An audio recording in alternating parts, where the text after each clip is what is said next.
Next one is I noticed, let's see, this is Kolja, I think it is. Zoom in. I noticed you tested a tree service page using subfolders for multiple counties, unlike Felling.Pro, which uses subdomains. I'm not sure what you're talking about, Kolja. I don't see, not sure what you're talking about. Felling.Pro seems to perform much better. Do you have any insights on why? Well, yeah, I know why. I'm not sure which other example you're talking about, but I know why Felling.Pro, the subdomain sites perform better because the more hyper-focused the site, the better it performs. That's at least in my experience. Through my testing, I found that the more hyper-local the site or hyper-focused, right? Meaning don't have a site that has too many topical or service categories on it that are unrelated, because then that dilutes what Google understands about that site, right? Same thing with locations. If you try to build like one, if I were to try to build all the subdomain locations that I have for Felling.Pro onto the root domain, which maybe that's what you're talking about. I had started to do that with local.treecarehq.com, and it caused all kinds of problems, which I'll explain now, because I discovered this through my own testing, which is what I always do before I start teaching it. And that is, for a while, I was trying, there's a couple of reasons why I don't recommend doing this, which is what I'm showing you now. Number one, TreeCareHQ is a marketing agency. Okay, so it is the directory and a marketing agency. So I just have a DBA for my main LLC, my main corporate entity that is for TreeCareHQ. So TreeCareHQ is a fictitious name or a doing business as name that is that is registered under my main LLC. Okay, and so I had got a DBA for TreeCareHQ, and it's a directory site and a marketing agency. Okay, so I had a Google business profile for TreeCareHQ that I had registered to Culpeper, Virginia, which is where I lived at the time. And that was listed as a marketing agency and an internet marketing, some other, categories, but it was a marketing agency, internet marketing service, etc. So those were the Google business categories. But then I decided I wanted to start building lead generation assets using the TreeCareHQ brand. So this would be actual tree service locations and lead gen assets that, instead of a directory site and a marketing agency, then I went and started registering GBPs as, let's see, I've still got a few of them that are actually out there currently published. Don't look at this page, because this page is not what I would recommend. There's too much content on this page, in my opinion. My pages have significantly less content now, but here's an example of the locations that I started to create for the TreeCareHQ brand. But notice how these are tree service locations, GBPs, right? So what happened was, once I started getting more and more of these built and verified, these GBPs that were branded as TreeCareHQ local. Hopefully that's clear. Now, each individual location would be TreeCareHQ plus the city that it was named or that it was located in.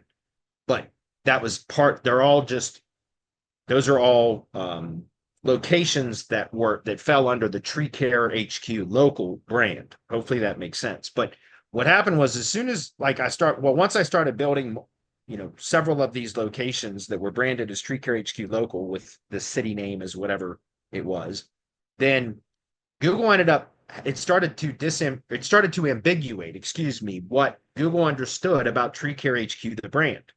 Because originally it was a marketing agency and a directory site, but then I started building lead gen assets that were listed as tree service contractors or companies. And so it started to confuse Google, and it really diluted what Google understands about TreeCareHQ, which is why even to this day, because I still have a number of TreeCareHQ local assets out there that I need to convert over to Felling.Pro. I've done that for a number of them, but a number of them are still out there with the TreeCareHQ brand, local brand, excuse me. So, for example, if we come in here and we look at some of these, I moved off of there because they're not. Let's see if that one's been done yet.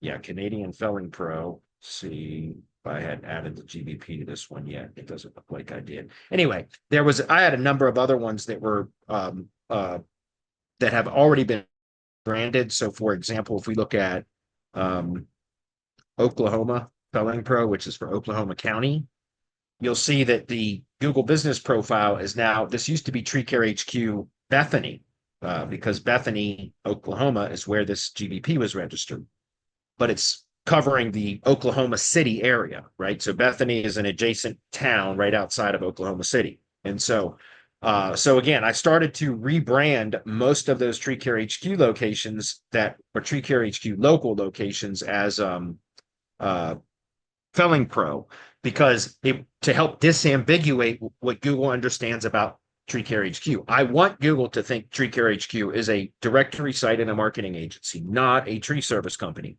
And that's what I did when I started building those local um, Tree Care HQ local locations and GBPs. Okay. So to answer your question, on the local site, I had this built out with, I don't know, maybe 14 or 15 locations.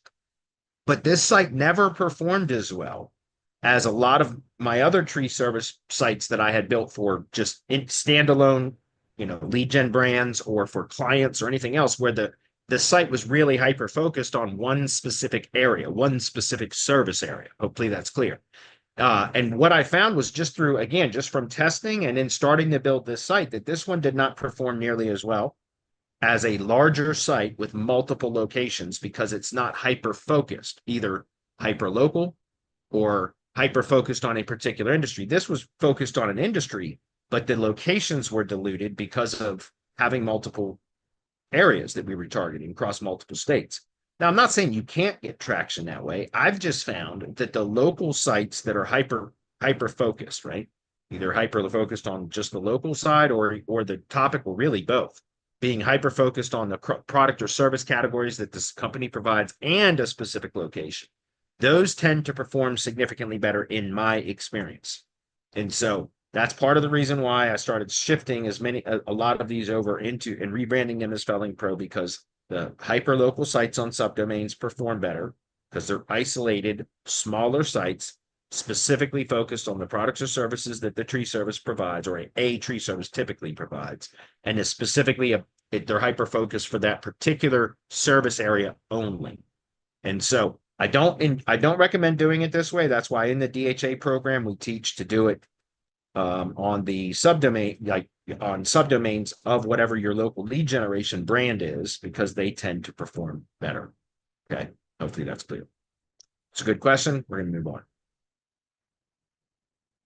Do you have any insights on why, in theory, subfolders should benefit more from the overall domain strength? Yeah, in theory, in practice, they can sometimes, but I don't care about how much authority it's inheriting. What I care is about performance. Now, don't get me wrong, subdomains can inherit domain authority, right? And they can also inherit trust flow and topical trust flow if you are linking to them from like a root site like this, because that's what we build links to this page here.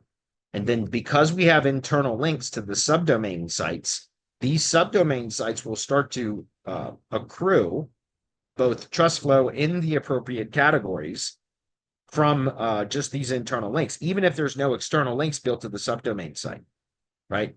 So let me give you an example and see if we have any that have not been I don't know if I've built links to this one yet. There is links to that one.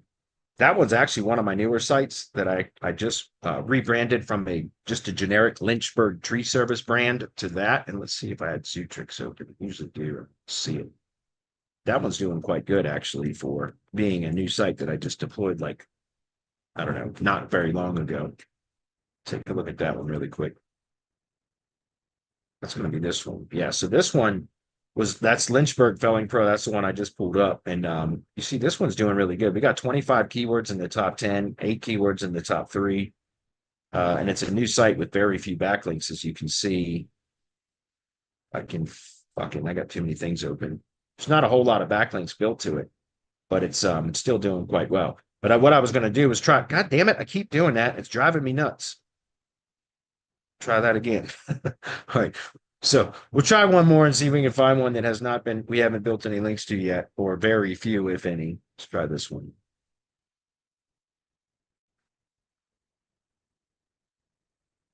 Yeah, so this one's only got 2 backlinks built to it. Only one of them has any actual trust flow value. The other one was coming from some sort of, it looks like a directory site. Yeah, the business directory. So this one has some of the trust flows coming from here. That's business/real estate. That's why you can see that.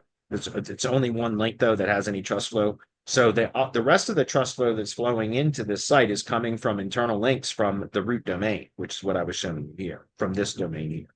Because if we go look at the backlink profile to that, you'll see we've built quite a few links to that one. So we've got 24 referring domains building links to that in these categories. Okay.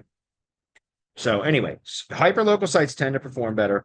That's why I teach that. They just build more of them. And you start to, as you're building links to any of the subdomain sites, it's going to benefit the overall domain so that when you deploy subsequent subdomains, then they're instantly going to inherit link authority and relevance from the parent domain. So that's why we do this, because you build kind of like you reach kind of a tipping point or a critical mass at some point where it becomes a lot easier to rank new subdomain sites when you deploy them, because it instantly inherits the kind of relevance and link equity from the root domain. Okay, so it's just a more efficient way to build sites, in my opinion, because they perform better. They'll need less links individually. So, and again, I've done a lot of testing with that, and the larger sites that are spread across many different service areas tend to not perform as well. Okay.